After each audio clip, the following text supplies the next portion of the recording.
Quien más, quien menos, todos tenemos algo que contar. Lo que nos gusta, lo que no soportamos, eso por lo que cambiaríamos nuestra vida sin importar la mirada ajena. A veces solo hace falta tiempo, espacio y sobre todo, darse el permiso para hablar del otro perfil.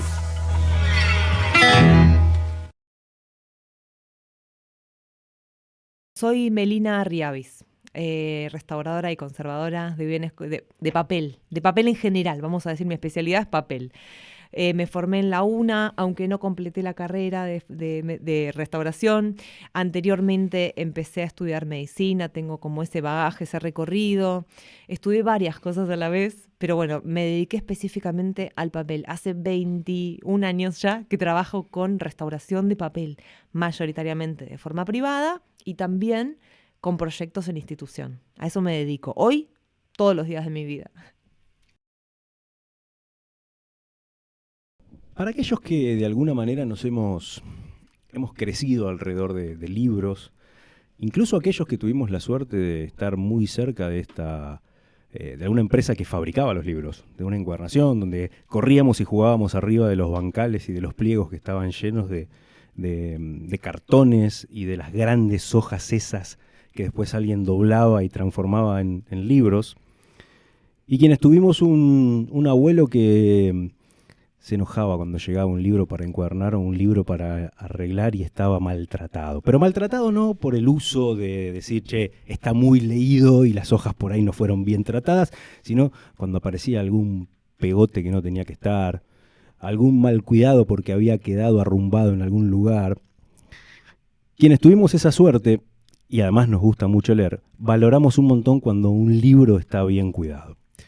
Y nos preguntamos, muchos de nosotros, en la familia incluso, ¿quién se ocupa de que toda esa historia que tiene el libro, que fue básicamente confeccionada hace mucho tiempo, pueda seguir contándonos esa historia de forma tal que no esté roto, que no le falten hojas, que no estén mordidos por algún bichito que no debería haber pasado por ahí? Hay gente que se dedica a eso y mucho más. Este es el caso de nuestra invitada de hoy. Hola Meli, ¿cómo estás? Bien, estoy re bien. Qué bueno, qué bueno. Contame un poquito, ¿qué es esto de restaurar? ¿Cómo hace uno para conservar un montón de cosas o tratar de recuperar un montón de cosas que tienen una historia ahí dando vuelta y que queremos que no se pierda, recuperar ese daño que puede haber tenido? Bueno, voy a empezar a responderte con la carrera que estudié, que no completé, pero que estudié. Ajá. Se llama Conservación y Restauración de Bienes Culturales. Yo me dediqué al papel específicamente, y sí, como bien decís, los libros están hechos de papel, sí, así que los libros son una materialidad de mi objetivo. uh-huh, Pero digo esto de la conservación y la restauración porque sí, nos ocupamos por un lado de la conservación, que es la parte preventiva, como hacemos bien, en la salud, ¿no? claro, Uno come sano, corre, hace sí, deporte. Y luego, cuando el daño ya está ejecutado, nos encargamos de la restauración, ¿no? bien, Que no es de revertir el daño, sino de, bueno, subsanar la uh-huh. situación para que siga cumpliendo su función el libro. Entonces nos encargamos un poco y un poco. Está buenísimo eso. A mí me gusta la segunda parte, Claro, cuando el problema ya está claro, ejecutado. Claro, vos no das la vacuna sino el antibiótico. A mí me divierte, claro, cuando ya el problema está instaurado. Me parece más atractivo, me parece más provocador, Uh-huh. me da más vértigo. Claro, uno dice, sí, está bien, la conservación preventiva es anterior, Sí. y está bien que se haga sin duda, y esto computa sobre todo a las instituciones Uh-huh. donde se trabaja con material patrimonial, Claro. ¿no? Después en el mundo privado pasan un montón de otras cosas, que es un poquito más mi mundo. Si bien trabajo a veces con instituciones, Sí. por proyectos o de capacitación o algún proyecto laboral, la mayoría de mi trabajo es privado. Claro. Entonces pasan otras cosas ahí también. Qué bueno, qué bueno. Supongo también tiene que ver con que debe ser un poco más complejo llevar a cabo o instrumentar algún tipo de mecanismo o de política de conservación en instituciones públicas que en lo privado. Me imagino que tiene que ver con una cuestión, vamos a ponerlo como en términos de logístico, si se quiere, como que es más sencillo en lo privado que en lo público. Sí, lo preventivo. Sí. Bueno, es que instaurar políticas preventivas, que son poco visuales, Sí. es difícil. Claro. Una política cultural de ese tipo es difícil. Claro. No solemos tener presupuesto para eso. Claro. Entonces, lo que ocurre en general es que una cuestión preventiva, sí, en un mundo privado, donde, vamos a decir, esa agrupación de objetos o del coleccionista tienen cierto valor económico, sobre todo histórico o documental, bueno, es un poco más sencillo poder instaurar esa cuestión preventiva. Quieren cuidar su propio patrimonio, claramente. Claro. Es difícil, lamentablemente, digo, que sea más complejo poder instaurar en las instituciones públicas esas políticas de conservación preventiva, lamentablemente. Sí.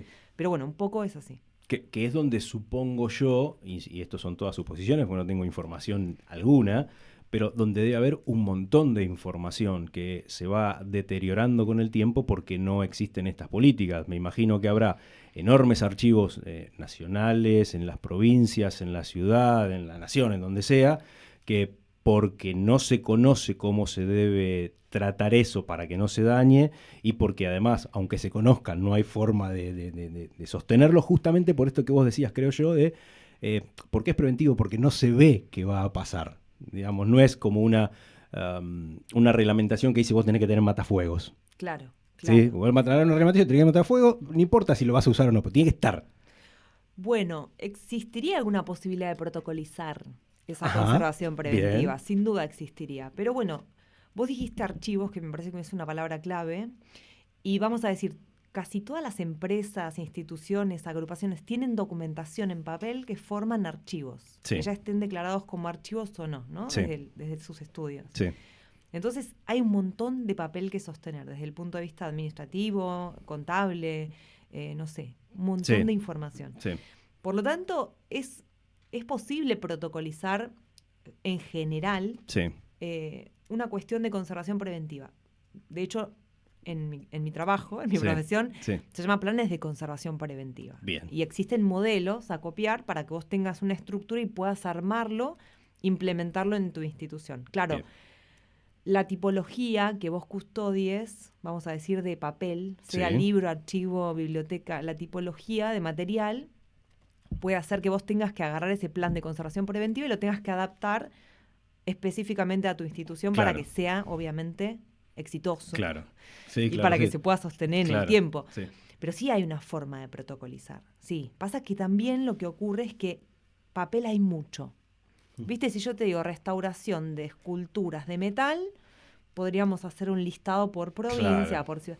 Sin embargo, yo te digo papel. ¿Podemos contar la cantidad de papel? No, de hecho, en los archivos se mide por metro lineal. Imagínate, no se cuentan todos los documentos y decís, acá hay 753.420.000, ¿no? Claro, sí. Entonces, lo que ocurre también es que es tanta la cantidad de material que se hace un poco complejo poder abordar todo. Por eso se pueden hacer cosas como en general, ¿no? Está buenísimo. Y todo esto que venimos hablando tiene que ver con la previa, con la vacuna, con decir, estemos atentos, tratemos de cuidar las cosas. Vemos que en lo privado es un poco más realizable, porque bueno, tal vez se le da el valor que tiene que tener y porque se sabe que si eso se deteriora, empieza a perder valor, creo yo. Y después hay que restaurarlo para tratar de recuperar, aunque sea parte de ese valor. Claro. Pero me interesa que charlemos un montón sobre la parte que más te interesa, que tiene que ver con el después, con ese que no lo cuidó demasiado. No importa por qué, no sé si fue porque no se dio cuenta, porque apareció tirado por allá en algún lugar y no se sabía. Eso debe ser lo más atrapante. Es como, no sé, encontrar el tesoro y tratar de abrir el cofre y tratar de recuperar todo lo que está ahí adentro. Sí. Y respetarlo. Total. Sí, suena materialista y lo soy. Desde la restauración soy materialista. Está muy bien. Entonces, un poco pienso eso a veces cuando llega un libro, por ejemplo. ¿No? Digo, no importa por qué pasó. O sea, no me importa por qué se te cayó el té arriba. No importa. No importa por qué pasó. Yo ya estoy como pensando, jugando, ya me está como, viste, la cabeza ya se empiezan a excitar determinadas zonas del cerebro. Digo, listo, es por acá. Me divierte el mundo de la química, me divierte el mundo de la biología. Entonces yo ya me empiezo a meter un poco adentro de la materia. Y bueno, la parte histórica de por qué pasó no me importa tanto. A veces, bueno, algo de ese rastro arqueológico de lo que pasó me da información técnica. Sí, eso pasa, ¿no? Como bueno, si me podés ayudar sobre algo, puedo, no sé, evaluar hipótesis sobre Sí, qué tipo de problemática se puede claro, vincular o por lo menos descartar otras. Entonces sí, algo de la historia de esa situación me interesa, pero no la juzgo tanto. O sea, me claro. interesa lo que estoy viendo, Está lo que bien. estoy tocando, lo que estoy oliendo, lo que se me presentó en la mesa de trabajo. Recién hablábamos decías vos, de la historia del por qué ocurrió eso. Bueno, nada, es más anecdótico, si se quiere, me puede dar algo de información. Pero supongo que lo que te dará mucha información es la historia del objeto como tal, en el sentido de qué edad tiene, si se le podemos hablar de edad, cuáles son los materiales con los que se fabricó, si estamos hablando de un libro o de un mapa o de un póster, no sé, de lo que sea. Vos hablás de obra plana, creo, ¿no? Que hablas de ese tipo de material. Todo eso sí es importante, supongo yo, para saber con qué tipo de material te estás encontrando, para ver también cómo lo tratás y recuperarlo, ¿no? Claro, sí. Mira, yo voy a hacer un poquito, unos escalones, voy a bajar unos Lo escalones que quieras, sí, y te claro. cuento que yo estudié medicina, o empecé a estudiar medicina antes de estudiar Mirá. restauración. Entonces había algo esto del diagnóstico, de la evaluación de síntomas, ¿no? Sí, Cuando uno como que tiene que desandar esa cuestión y poder hacer un diagnóstico propio para buscar hipótesis y sí, aventurarse a algún sí. tratamiento. Toda esta cuestión también la veo reflejada en la restauración de libros, por ejemplo, donde yo tengo que aprender técnicamente a leer al, vamos a decir, A paciente, paciente. ahora vamos a decirle paciente, vamos a leer al paciente con las necesidades con las que venga, ¿no? Claro. Como que la restauración, hay algo que repaso mucho en clase que tiene que ver con que la restauración no es una imposición personal ni Ajá, profesional, no es que porque viene un libro yo voy a hacer tal cosa, ¿no? claro. Sino que lo que hacemos es entrenar la mirada, la observación, este análisis organoléptico, a veces sencillo, a veces más complejo, Ujú, a veces sin herramientas. Entonces poder analizar y llegar a un diagnóstico con las pautas que nos presente ese caso a caso. claro. Y ahí sí, por supuesto, te metes en la materia, porque soy materialista.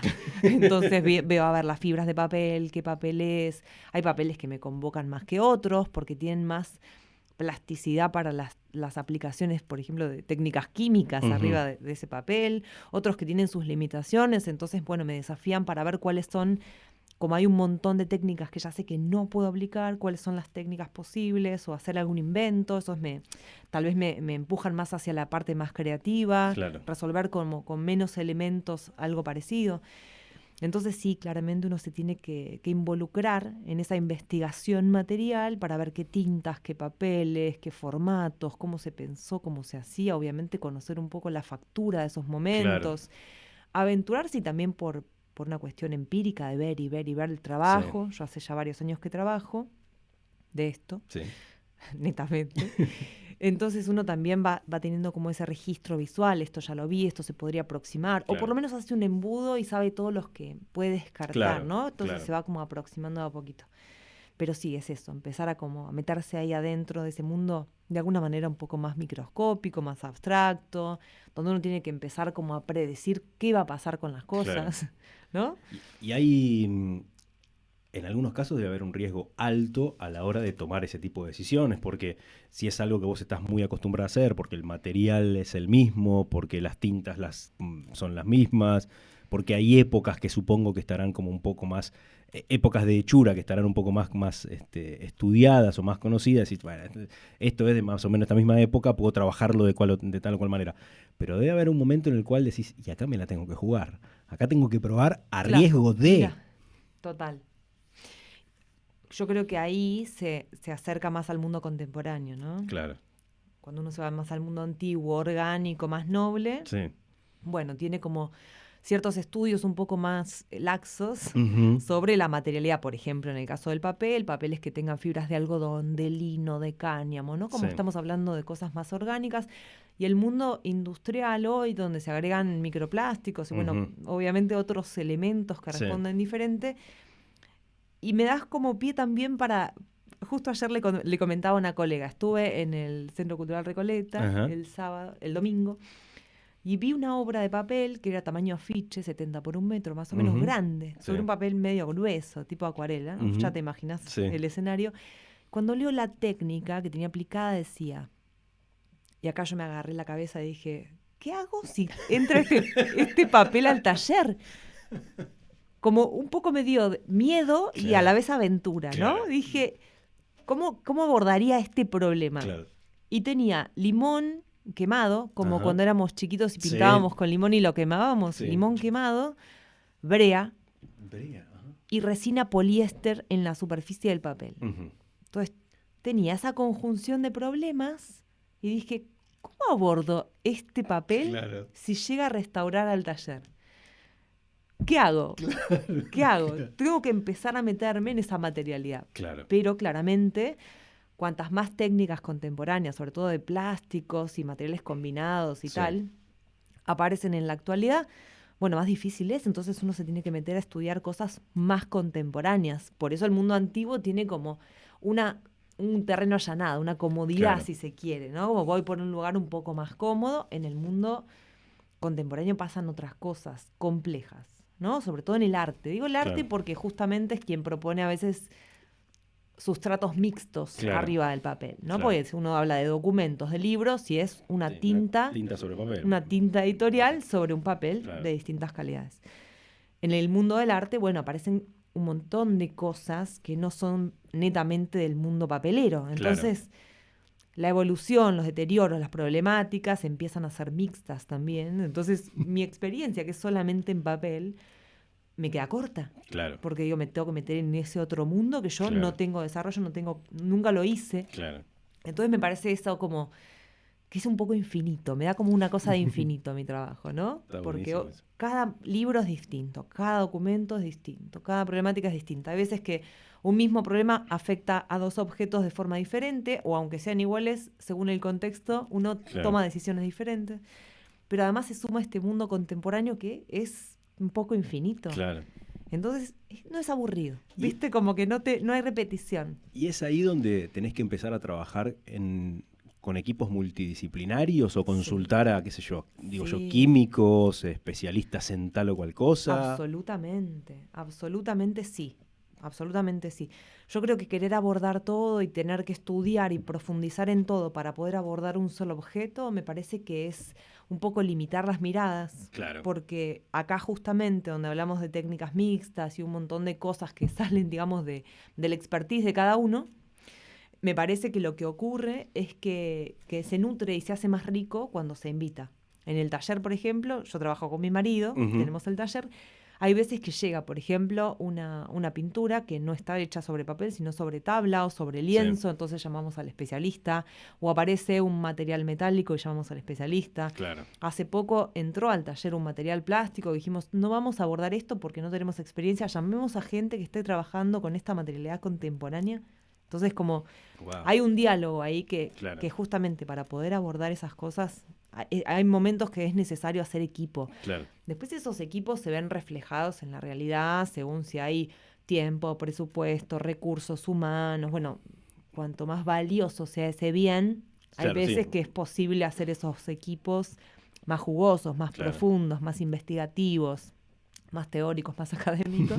Y bueno, después hay un mundo que se va recortando por limitaciones naturales, que cuando baja el valor de esa obra tiene que menos de esos recursos. Claro. Sí. Cuando pasa es una fiesta de información, porque la pasás bien, ¿viste? Estás como laburando, aprendiendo, estás como con la mirada inocente de vuelta, ¿viste? Que eso te da como frescura en el trabajo. Sí. ¿Cómo? Me imagino que en este tipo de procesos la impaciencia debe tener que quedarse de lado, digamos. Uno tiene que ser muy paciente, no para nosotros. Yo soy ingeniero, además de locutor. Y yo quiero que muchas cosas se hagan rápido. No quiero esperar que un proyecto me lleve mucho tiempo. Tal vez porque ahora ya como persona, por ahí me aburro en la mitad de camino. No voy a abandonar un proyecto por eso, pero digo, empiezo a tener como menos interés. Se me ocurre con esto, que tiene que ver con recuperar, con ser muy preciso, con estudiar y todo eso, la paciencia es fundamental. Sí. Mira, me parece curioso lo que decís, porque hay una de las preguntas que siempre hago en los cursos virtuales es cuáles son las características que crees que tiene que tener un restaurador, ¿no? Como nombrame 3. Sí. Y siempre la palabra paciencia aparece, Ajá. ¿no? Como que hay hay un viso, Sí, sí. un viso externo de la Sí. restauración que dice el restaurador es paciente, Claro, ¿no? sí, sí. Como si fuera muy lenta la restauración. Claro, bueno, Claro, sí, sí, sí, es claro, lenta, hay sí. cosas que son lentas. Sí. Hay otras cosas que llevan un nivel de vértigo que es imposible, ¿no? Pues uno diría, pero un neurocirujano tiene paciencia y uno quiere que tenga paciencia. Bueno, Claro, imagínate sí, si se sí, quiere sí. apurar con, ¿no? Sí, sí. Sin embargo, hay momentos de reacción que tienen que ser muy rápidos y vertiginosos. Claro. Porque ese instante hace la diferencia profesional. Y eso no tiene algo de paciencia, de hecho, me parece que es casi lo contrario. Es como Claro. que podés drenar una ansiedad y decís, me lleva al control máximo de ese momento. Por ahí son pequeños instantes. Bueno, después cuando vos haces algo mecánico y repetido, decís, sí, tenés que tener paciencia porque te aburrís. Claro. Pero eso tiene más que ver con el despertar interés que con la paciencia, porque Claro, como vos sí, decías, sí. uy, no me interesa, me aburro, Sí. y sí, es cierto. De hecho, algo que le digo a mis alumnos en el taller regular, cuando van al taller, búsquense un ejemplar para restaurar que les llame la atención. Claro. O sea, no lo traigan, no traigas una enciclopedia. Claro. Tiene 3.000 folios, no Sí. traigas, trae un libro más pequeño que puedas abordar, que puedas como entrar despacio, Claro. ¿no? Porque Sí. para llegar a eso de la repetición, bueno, tenés que tener cierta regularidad de trabajo, ciertas Sí. otras actividades, pues Sí. si recién empezás y vas a hacer algo que es tan mecánico y lento, Sí, te vas a aburrir. Y encima grandote así. claro, entonces quiero decir, me parece que no es una cualidad la paciencia que necesita un restaurador. No, sí. no creo que sea necesariamente una cualidad necesaria para Sí. restaurar. Puedes trabajar con mucho vértigo, con mucha velocidad. Necesitas ser muy ágil a veces, muy preciso, muy agudo. Entonces, no estoy tan segura. Sí, hay momentos que tenés que trabajar sobre la paciencia y sí, Claro. no puedes apurar un material a secarse Sí, porque claro. posiblemente lo deformes, ¿no? Claro. Entonces, como ejemplo. Entonces sí, es un desarrollo de una habilidad, entonces entiendo que es más tal vez una habilidad que hay que trabajar, como, ¿no? Como cuando uno es niño, Sí, claro. tenés que tener la habilidad de bailar, pero bueno, tranqui, empezá Sí. caminando, después vas saltando y así. Entonces me parece que no es tan una condición. Yo entiendo que se ve así desde afuera. Y lo que quiero decir con esto es que hay veces que eso de la paciencia es como, uy, qué aburrido. Bueno, ¿Qué estás todo el día claro. con...? Claro, sí, yo no iría por eso, porque ahora que me lo estás contando, lo pienso como que debe haber momentos muy de vorágine, de decir, che, se me seca el material.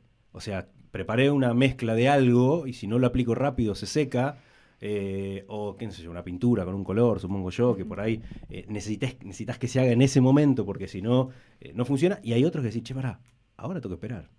Ahora tengo que esperar a que se seque, porque si le meto mano, hago lío. Digamos, debe haber como una sinuosidad ahí en los tiempos Sí. y bancarse eso, como debe ser en cualquier otro proyecto, digo, pero tal vez uno tiene la imagen de los lugares de restauración muy, no sé, uno se los imagina todos silenciosos, solemnes. muy solemnes, que sí, por ahí No, yo estoy escuchando están un escuchando un poco, podcast. claro, ¿viste? Yo estoy escuchando este podcast. Creo que tiene que ver con esa imagen que uno Sí, se sí. hace de este tipo de profesiones. Sí. Creo que la imagen también nos la dio un poco el cine. Hay una También, cosa donde sí, se fueron metiendo sí. los restauradores en películas de arte, ¿no? Sí. Como que es el personaje que está quieto, solemne. Sí, tal vez porque uno lo asocia con un museo, donde uno no ve que la gente de los museos va corriendo y Claro. va más tranquila, mirando, observando, no sé, pero tiene que ver con no. eso, digamos. Claro, pasa que es cierto. Es de un museo con una pintura de caballete muy valiosa. Claro. Pero después uno tiene que entrar a un depósito completamente inundado, contaminado, con Claro, hongos, agarrando cajas claro. con guantes, barbijos, Claro. para poder levantar y escurrir los papeles a alta velocidad porque se llenan de hongos. Claro. Pero claro, no es tan así, es cierto. Tenemos una imagen tal vez, pero bueno, esto de la restauración también hace que cada materialidad tenga sus características Claro. específicas, ¿no? Sí. Que yo creo que el restaurador de pintura no es ni parecido al restaurador de Claro. sonido, ni al restaurador de papel, y Claro. así. Me parece que hay una cosa como de perfiles, de trabajo, de tiempos, de educación, de formación. A mí me pasa con el papel, que esto que te digo, que es tan masivo el papel, hay tanto papel en todos lados, Sí. que te puede atraer un montón de cosas a la vez. Hoy, después de 20 años de trabajo, me atrae todo. Entonces tengo diario, tengo libro, tengo documento, tengo un mapa y tengo una obra de arte arriba de Claro. las mesas de trabajo. Sí. A la vez, Claro. Entonces, viste como no hay tiempo de aburrirse. Claro. Ya no hay tiempo de aburrirse. Yo creo que también en un momento más experimental, inicial de la carrera, sí me ha pasado decir, uy, voy por acá, voy por allá. Y algo que nombrábamos hace un rato Sí. era esto de los micromundos. Dentro de la restauración de papel, a mí también me pasó que encontré micromundos. Entonces era como, ay, esta parte biológica me parece súper divertida, me entretiene un montón, me provoca investigación, armar protocolos, vincularme más con la parte preventiva dentro de las instituciones.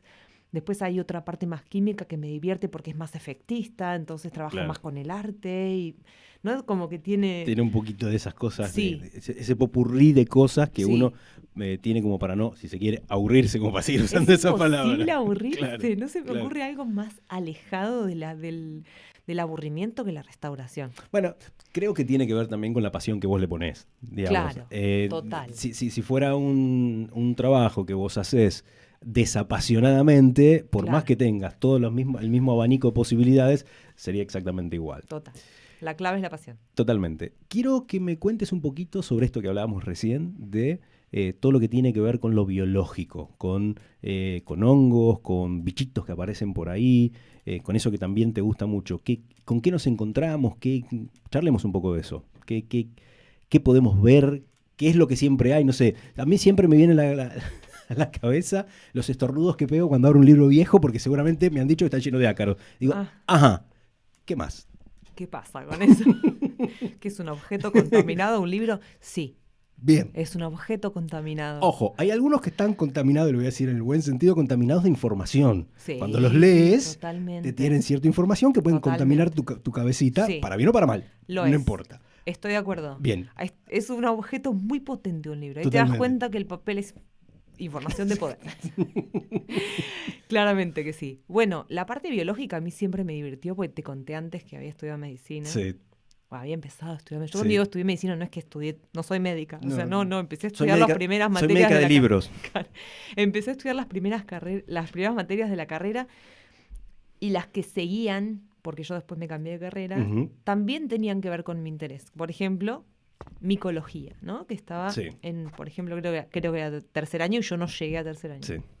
Entonces me pasó también que cuando descubrí este mundo que me parecía atractivo de la parte biológica sobre el papel, me empecé de vuelta a acercar a bibliografía que tenía que ver con medicina, ¿no? Entonces como ahí encontré algo de... Yo tenía como muy claro que iba a estudiar medicina, me cambié de carrera, me encontré muy bien con el cambio en restauración, pero había algo de los dos mundos que tenía que hacerlo un moño, ¿no? Claro, sí. Entonces lo encontré ahí, como en ese micromundo de la restauración, que es la parte de biodeterioro sobre papel, que me parece alucinante, me parece alucinante. Algo que me da como ¿viste cuando uno dice el material está vivo? Ujú. Bueno, no, el papel no está vivo, porque son Claro. fibras que sacaron de un vegetal y las transformaron en un papel, entonces Sí. no está vivo. Sin embargo, es una materia tan noble de la cual alimentarse que igualmente tiene actividad biológica. Una de las actividades biológicas que más me parece interesante son los hongos. Ajá. Los hongos que se alimentan de papel o de la degradación del papel, Sí. mejor dicho. Los hongos son omnipresentes. Viste que vos te pasa que en la cocina, en el baño hay humedad y aparecen hongos en Sí. el techo, en la pared, en los zócalos, ¿no? Hay una disponibilidad omnipresente de las Sí. esporas de este tipo de hongos, que son bastante normales. Y esto pasa en todo el mundo. En la Antártida Bien. también. ¿Viste? Mirá. Que vos decís, no, para en la Antártida también. ¿no? Bien. Entonces pasa esto de que es muy omnipresente biológicamente, es muy biodisponible, un hongo Ajá. celulolítico, que hace que la posibilidad de contaminación del libro sea muy alta. Sí. Porque para alimentarse necesitan hidratos de carbono y agua. Entonces, Sí. si que son hidratos de carbono, Sí. ¿no? El papel Sí, el y las papel, fibras claro. celulósicas. Si tenemos papel y se moja, Hongos. entonces, existe un riesgo tan alto de contaminación todo el tiempo que si está la posibilidad de que haya agua disponible, se acciona. Bien. Entonces, eso siempre me llamó la Sí. atención.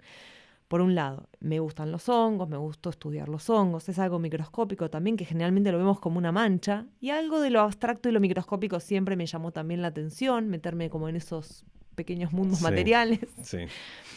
Y por otro lado, también siempre me divirtió la cadena trófica, ¿no? Que cuando hay bacterias Hay hongos también, porque hay agua disponible, pero Ujú. generalmente los hongos le ganan a las bacterias. Entonces, cuando se instalan los hongos, hay determinados insectos que se ven atraídos para alimentarse de esos hongos.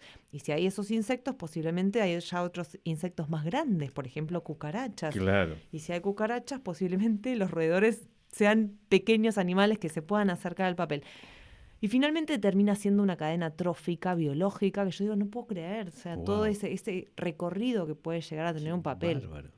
Tuve la suerte también, porque me gusta, de haber trabajado en algunos lugares que tenían como una explosión biológica, ¿no? Material inundado completamente, en sótanos, bajos y con siniestros. Sí. No sé, estuve leyendo algunas cosas de lo último que pasó en Valencia con la Dana Ah, sí, y sus sí. archivos, ¿no? Porque Sí. estoy como leyendo información que comparten colegas en Valencia. Entonces esa parte a mí me parece interesantísima.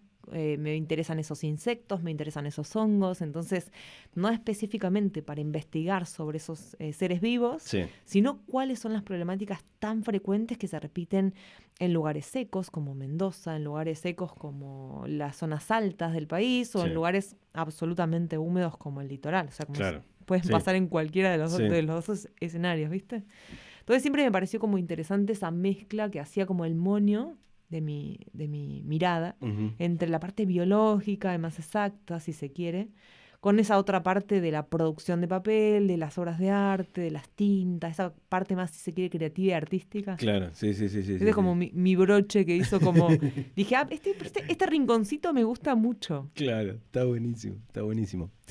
Creo que alguna de las cosas que yo hice un taller con Meli hace muchos años, que 2 días y estuve jugueteando Un también. intensivo Un fue intensivo igual. fueron de 2 días, Porque- sí, varias horas. Sí, fue Sí. 2 días completos. 2 días completos. Eran intensivos. Y estuvo buenísimo porque vimos un montón de cosas y hasta estuve yo jugueteando ahí también. Vimos los distintos tipos de papeles, de fibras y qué sé yo, y mirábamos microscópicamente, y era muy divertido. Pero algo que a mí, insisto, como ingeniero me gustó, más allá de todo eso, tenía que ver con cómo hacerse de herramientas propias, porque no existían en muchos casos como tal, sino cómo fabricarse las propias herramientas, cómo ir buscando todos aquellos recursos que uno puede ir viendo para trabajar. No es que voy a hoy por ahí hay más posibilidad, pero al mercado de los restauradores, como cuando Harry Potter va a comprar las varitas Ay, que sería tiene. espectacular igual. Mira, vengo a buscar el kit número 1 porque soy principiante. Después, cuando sea más experto, voy a venir por el 10. Por Y el acá- Platinum. Por el Platinum, claro. Acá no pasa eso, vas y te tenés que ir haciendo. Claro. Y he visto algunos videos tuyos con herramientas muy hechas, muy a mano. Me acuerdo que contabas, no, porque esto lo vi en tal lugar. O tengo un amigo que me hace unas herramientas porque me vio trabajar y hacer no sé qué cosa. Y me dijo, yo te puedo arreglar esto. Hay que hacerse las herramientas para trabajar, Sí. ¿no? Sí, a mí es un mundo que me parece divertido también, sin duda, desde el punto de vista de la ingeniería, como ese pensamiento también lo tengo de forma familiar, entonces Claro. como que me resuena. Pero por otro lado me parece que lo más potente de eso es que, desde mi punto de vista, no necesitas conformar un laboratorio puro y duro Claro. para poder restaurar. Tenés Claro. material en un pueblito arriba de la montaña, en Salta, cerca de la frontera, Sí. y tenés material patrimonial que puede ser de valor. Sí. Bueno, te podés armar determinadas herramientas para Sí. tener un taller y poder hacer, si se quiere, los primeros pasos en la intervención o Sí. en la conservación preventiva de ese material. Sí. Porque, sin embargo, si esperáramos a que todo fuera ideal, no pasaría en muchos lugares. Claro. Tal vez en algunos pocos lugares de la capital federal, en Argentina, Sí. y en Latinoamérica pasa en todos lados lo mismo. Sí. Y si no, bueno, me parece es como el salir de la cápsula de los restauradores, ¿no? A mí siempre me provocó también eso, justamente por eso soy docente también, Claro. de poder contar el afuera, se puede hacer, no sé, hablarle a los bibliotecarios o hablarle a los archivistas. Si sos bibliotecario y estás en contacto directo con el material y no están contratando un restaurador o no están haciendo un departamento de restauración en tu biblioteca, Sí. lo mejor que puede pasar es que vos tengas herramientas Claro. materiales, pero Claro. además herramientas como recurso técnico para aplicar ese tipo de materiales. Entonces me parece que esto de hacerse las herramientas también tiene este juego de animate, que este pequeño aporte tuyo puede Sí. ser un montón para ese material, ¿no? Sí. No esperar Sí, o sí. no tocar o abstenerse, porque a veces incluso el abstenerse también es una mala decisión en el Sí, porque patrimonio. demora una solución que Imagínate acelera con los un daño, hongos. claro, Total. claro, Decís, bueno, no, me abstengo a intervenir. Perfecto. Te abstenés y hay pérdida de material irrecuperable. claro, claro. Me imagino que habrá cierto tipo de material que te desafía más o no tanto. Y me gustaría preguntarte esto de, eh, al día de hoy, ¿cuáles fueron aquellos trabajos que dijiste, mirá lo que estoy haciendo? Nunca me imaginé tener este documento tan importante, si se quiere, que importante puede llegar a ser el póster de una persona que, no sé, es histórico y es el último póster que quedó de Volver al Futuro cuando se estrenó la película, o un libro que es fundamental en no sé, en el nacimiento de un pueblo determinado y es el acta de creación de no sé qué cosa. ¿Te encontraste con eso? ¿Hay alguno que vos digas, che, este para mí me voló la cabeza, no por la técnica solamente, sino por el valor que tenía? Me gusta la salvación que haces atrás, Claro, porque sí. soy materialista, Claro, te por dije supuesto. antes. Soy materialista. Me pasa que los que más recuerdo con profundidad son aquellos primeros materiales que me llegaron por primera vez, ¿no? Claro. Como la primera vez que toqué un pergamino para intervenir, la primera Claro, vez claro. que un tipo de estructura de encuadernación antigua o la primera vez. Entonces me parece que ese acercamiento, que todavía es mucho más novedoso y que impone un respeto y una investigación Sí. más profunda, me parece que es lo que más marca en mis... Sí. Me acuerdo puntuales, ¿no? Como me recuerdo cuando llegó aquel problema, recuerdo Claro. cuando la ve por primera vez una obra grande, Claro. la recuerdo. Entonces, esos desafíos que a mí me parecen como más importantes son justamente en los que me sentí más incómoda y la pasé peor. ¿Ah, sí? Sí. Ah, claro. ¿Viste? En el que transpiras y decís, Sí. esto va a estar todo mal, no me hables, no me hables todavía, ¿no? Como en esa situación de estrés que es un piletazo. En ese piletazo que de alguna manera también me provocó a mí algo experimental, que me Claro. grabó mucho. De esa manera recuerdo piezas o trabajos Claro. en mi carrera. Claro. Lamentablemente, por materialista, no recuerdo exactamente qué decía ese Claro. material. Yo recuerdo que tenía una grafía, no sé si era Claro. una imagen o un texto. De hecho, he trabajado con textos, inclusive en idiomas de lenguas muertas, que Claro. uno dice, como imposible que yo pueda abordar Sí. este contenido, ¿no? Documental. Pero soy tan materialista que siempre me convocó eso, esa cosa de meterme para adentro, decir, esto bueno, tengo que Está ir con bueno. cuidado, o sea, va a ser la primera vez y de a poco. O sea, toda esa cosa más de curiosidad y de que, bueno, me interpeló. Claro. Me interpeló porque me dijo, pará, acá no vas a estar tan cómoda. Claro. Bueno, puede estar bueno por acá, ¿no? ¿Y algún texto de estos que tuviste que recuperar o lo que sea? ¿Tuviste algo de que te dijeran, che, para, esto es confidencial, esto no se puede contar, esto que estamos recuperando, nadie tiene que saber que lo estamos recuperando, o lo que dice esto que estamos recuperando no se puede saber, o no te ha pasado algo de eso? Me pasó, ¿Sí? sí. Bueno, el ejemplo más claro y conciso es de un archivo que en su momento era un archivo clasificado y ya no lo es. Uh-huh. Entonces lo puedo contar. Claro, claro. Que en su momento no, porque me acuerdo que me firmé contrato y yo no sabía dónde iba a trabajar. Me dijeron, bueno, después de que firmes contrato te decimos dónde. Yo decía, ¿pero dónde voy a ir? ¿Dónde tengo que ir? A ver si me queda cerca de casa, si llego con la bici, pensaba yo. ¿No? ¿Dónde será? Bueno, y es el archivo de la Unidad Fiscal número 1, en ese momento del caso Nisman. Ajá.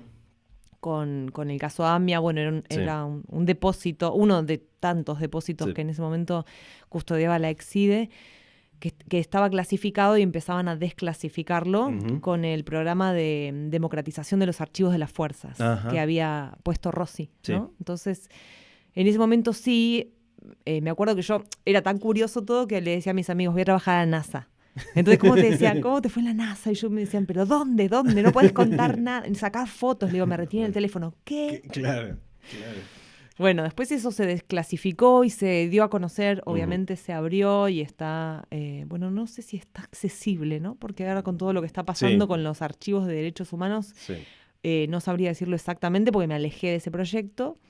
Pero sí me ha pasado. En otros o en otras ocasiones aún más un recelo de coleccionistas, porque Claro, esto también existe. claro. ¿No? No muestres en tu Instagram, Claro que estás porque no, ¿no? Como después Claro. o tiene un valor de mercado y no quieren que se muestre intervenido, porque hay veces que puede llegar a afectar el valor comercial de Ujú. ese bien, si está intervenido o no. Ujú. Entonces sí, de alguna manera tiene como algunos componentes secretos a veces Sí. que pueden ser interesantes. En el caso del archivo de AMIA era material de terrorismo, así que de interesante no tenía tanto. Claro. La información era muy pesada para mí, no era un archivo en el que sienta mucho placer material, porque Sí. era material contemporáneo. Sí, Entonces, claro. ¿no? Sí. Fax, fotocopias y, bueno, como más material Sí. contemporáneo. Entonces no tenía ese desafío material, pero fue uno de los casos donde pude investigar más roedores como Claro. plaga activa, ¿no? Había, bueno, ratas vivas en las cajas, era un subsuelo. Todas esas cosas desclasificadas están en lugares que Claro, no se sí, higienizan, ¿no? Claro, claro. Entonces, sí pasa eso donde es secreto. Hay veces que es secreto el proyecto porque con ese proyecto se pretende ganar una beca, entonces como tiene que ser inédito el proyecto, no se puede contar, entonces hay veces que sí, se procede sin mostrar. O sea, puede tener como diversos orígenes ese secreto, ¿no? Está buenísimo. Me divierte más o me convoca más ese secretismo que después se levanta y es público. Claro. O sea, el secretismo por el secretismo, digamos, más el coleccionismo por celos, no me provoca tanto. Claro. De las últimas, pues ya llevamos como 40 minutos charlando, que no parezca. Y yo te dije, me gusta charlar. No, sí, a mí me encanta, pero podría seguir, pero después los oyentes nos van a decir, hagan varios episodios. Podemos igual. Sí, claro, sí. Charlamos un poquito fuera del aire con esta idea de hasta dónde uno interviene cuando quiere recuperar algo histórico, hasta dónde uno interviene para darle de alguna manera una vida nueva, pero sin cambiarla demasiado. Es decir, no es lo mismo. Voy a dar un ejemplo que nada tiene que ver.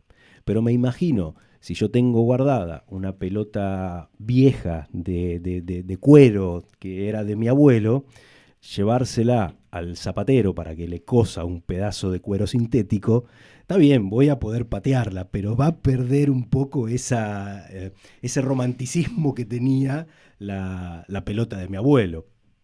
¿Hasta dónde uno, recuperando este tipo de material tan antiguo, no lo está desvirtuando un poco?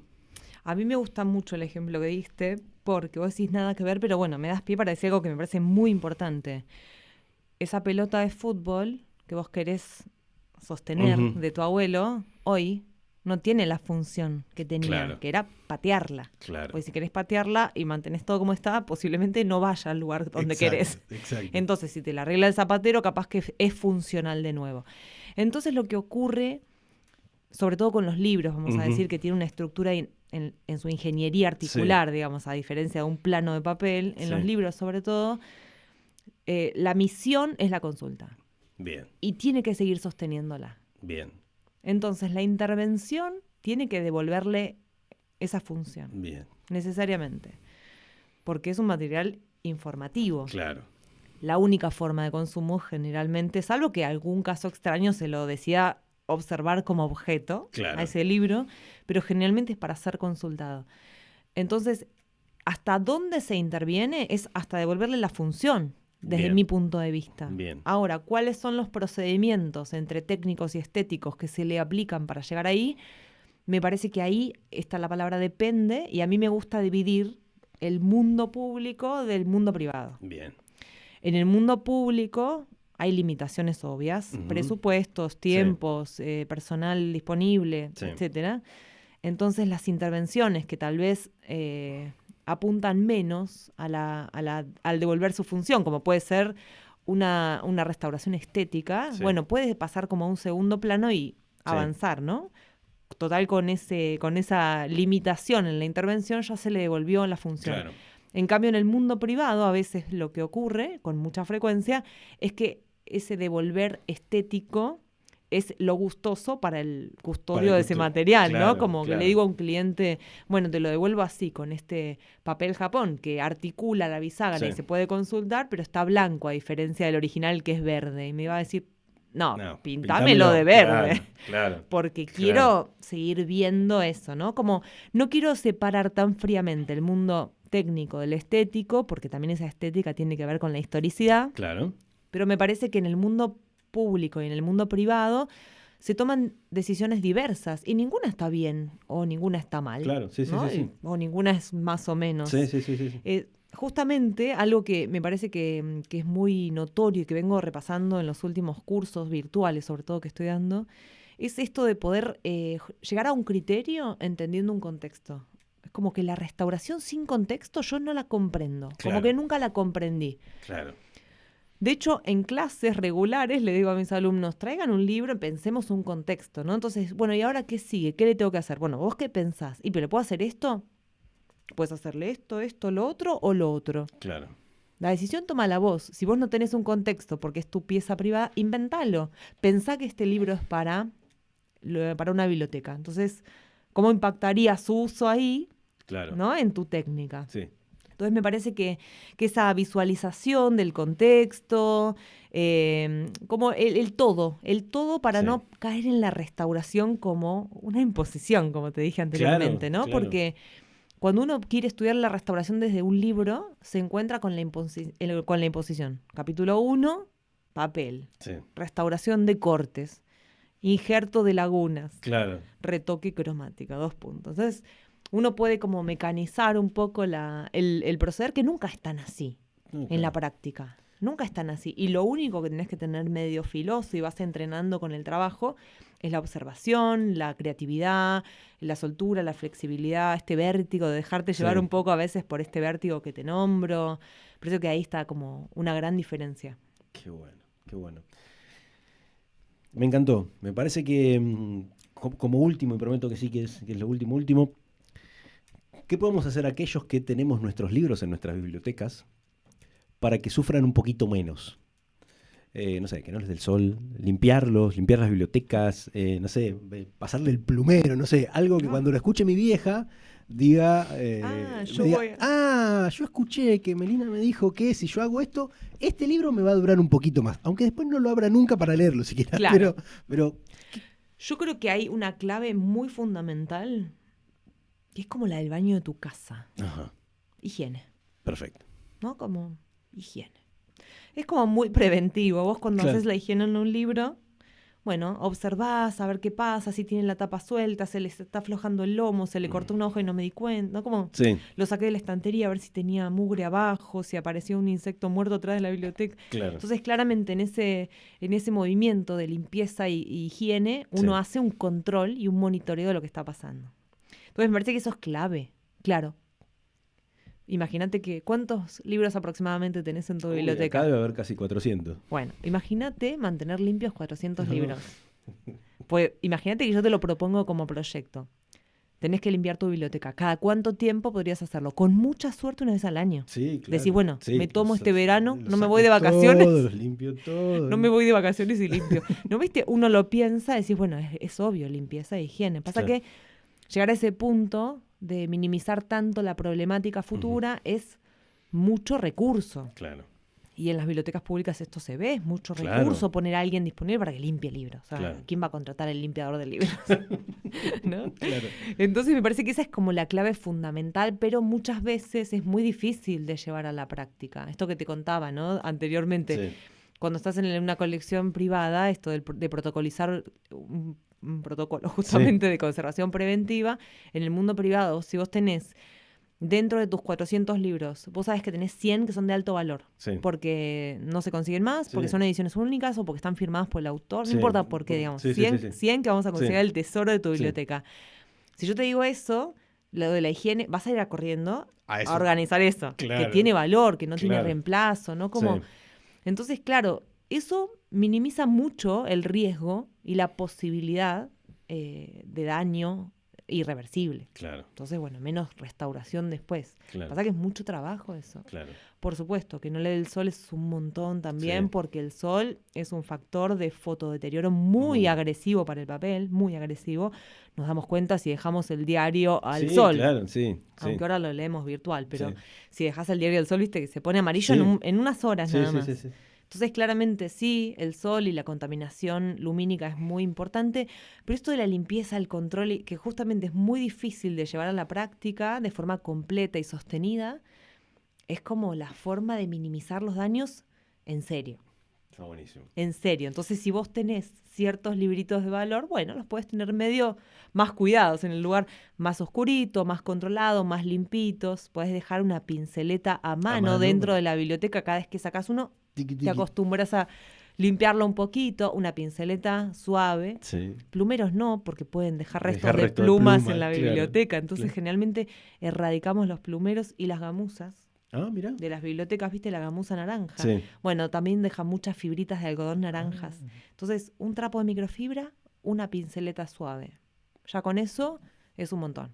Voy a ocuparme de eso. Sí debo reconocer que los libros que más quiero son los que están más alejados de la ventana. Bien. Eso es por los más convencionales, las novelitas más clásicas, esas que... Están más del lado de la ventana, los otros que más me gustan o más quiero están del otro lado. Bien, están cuidados los que, Están los que cuidados. más querés. Sí, sí. Y seguramente están un poco más al alcance de la mano. No es que tenés Sí. que subir una escalera, No. Entonces, ante Porque una además me gusta emergencia, verlos. ante una emergencia, vos ya sabés Que cuáles son totalmente, los que hay que salvar. totalmente. Bueno, ese estudio está buenísimo poder hacerlo en una biblioteca también, en un archivo, ¿no? Como cuál es la parte más valiosa que tiene que salvarse a tiempo. Está bueno. Meli, muchísimas gracias. Gracias a vos por la invitación. Por favor.